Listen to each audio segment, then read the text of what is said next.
आर.टी. Admission 2026-27 तर भरपूर सारे पालकवर्ग विचारत आहे की आर.टीचे फॉर्म म्हणजे विद्यार्थी नोंदणी सुरू झालेली आहे का? तर पालकवर्गांना एकच सांगायचं आहे की विद्यार्थी नोंदणी अजूनपर्यंत सुरू झालेली नाही आहे, कारण की सध्या तरी फक्त पहिला टप्पा म्हणजे शाळा नोंदणी सुरू आहे. या अगोदर शाळा नोंदणीला तारीख दिलेली होती, परंतु त्यामध्ये त्यांना मुदतवाढ दिलेली आहे. त्यामुळे विद्यार्थी नोंदणी अजूनपर्यंत सुरू केलेली नाही आहे. कारण की भरपूर असे पालकवर्ग आहे की जे कमेंट्स करत आहे की विद्यार्थी नोंदणी सुरू झालेली आहे का, शेवटची तारीख काय आहे?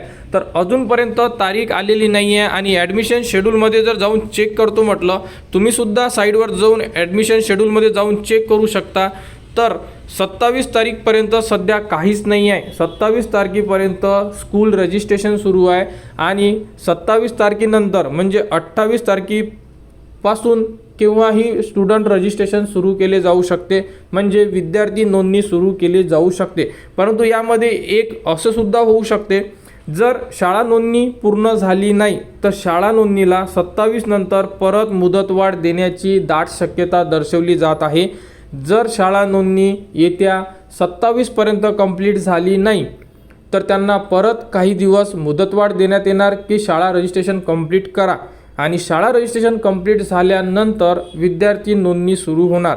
आणि जशा जशा अपडेट येते आणि आपल्यापर्यंत जेही पालकवर्ग कमेंट्स करते त्यांच्या माहितीसाठी आपण व्हिडिओ बनवून त्यांना समजून सांगण्याचा प्रयत्न करतो, कारण की ऑनलाईनमध्ये भरपूर जे पालकवर्ग हे कन्फ्यूज झालेले असतात. त्यामुळे तर फॉर्म सुरू झालेले नाही आहे. 27 तारखेपर्यंत काहीच करायचं नाही आहे.